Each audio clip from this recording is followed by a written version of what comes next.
На 105 нещо някакви се разърка. Ето го звяра. На 104 км от основен. Миришна боя. Миришна боя на силикон, на бензин, на спрах. Честно си още много хубави неща. Какво ти кажа? Тук съм забит по цял ден, правя глупости тук, в първобитни условия, без нищо. Ни вода има, ни нищо. И още това, ток няма. Пробивам си най-вече на дрелка, така и там е даже. Това пробивам с маткапа и въртя и побългарявам постоянно и... Всичко е джентлмен project. Low budget, ниски бюджетни.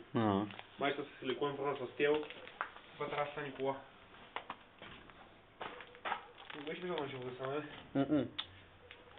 Има наклони на предницата. Гумите са наклонени предните навътре. Разкрачени. Зачите съм ги заварял, съм ги правил. Оставя го отвътре, ако искаш.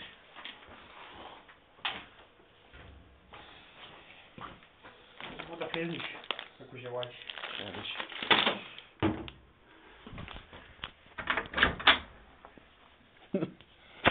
Няма кой да ти ще му излация ли има, да? Няма. Може да го някога ти... Давай, имат си заводско налепено тук някакво. Да, това е да ни кантива магната, да? Да не беше това го да хода такава, бе? Да. Каква води, знаеш ли като... Битумна лента. Така, да лодка да ги накараме, нали? Аз това колко търсим тук, ама знам, че така, века питаш това парченци, има филми могли да мечор в магазина. Бриколаж, практикир, там са. Скоро един приятел взимаше най-голямата рола, където е 10 метра дълга и 30 см широка е 50 лева. За цяла кола това? За цяла, за 4 врати 100%. Че и за... За 100 лева може да влезе мощ.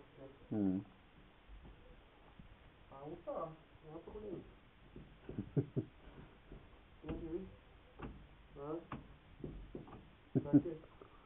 Таблото му не видявам, 75 е таблото, метраж заедно.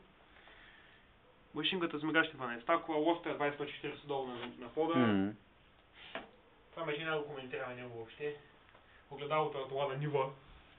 Що му няма? Защото голямото огледало го изкръси в пътика с поглед по тесения събор на куб морски в компринга.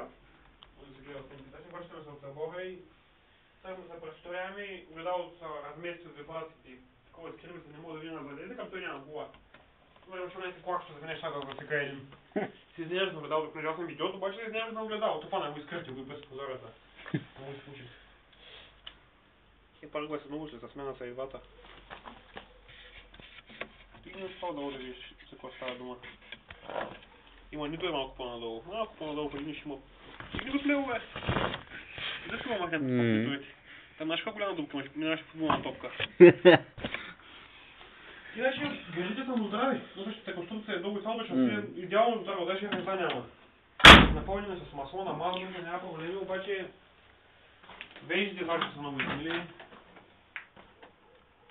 Отзади има много снимал по пода. Прагове, колонки. Ти бас, така. Има такова да виж. Пак се чува силно. Ето това включва скеш. Багажника на гозовата вредба може да видиш. Значи да не се спешат идеи, че работя в голяма мизерия. Просто така се случило в момента. Защото като се изнервя през деня и твърлям боскам всичко и... Позната история, предполагам. Значи, това ще са Брембо на мене, няма проблем, виж ги. Бремботата. То с барабаня при. Ти ли с барабаня? Не. Никой. Ама на барабаня ли беше? Не. Ти само МБ-та с барабаня. Така ли? От 70-та нагоре всичко е с дискови. Те това е 69-та, за това не е с дискови. Аз едно МБ без присед взимам, едно време преди да взема от маха, така съм на село, бяло.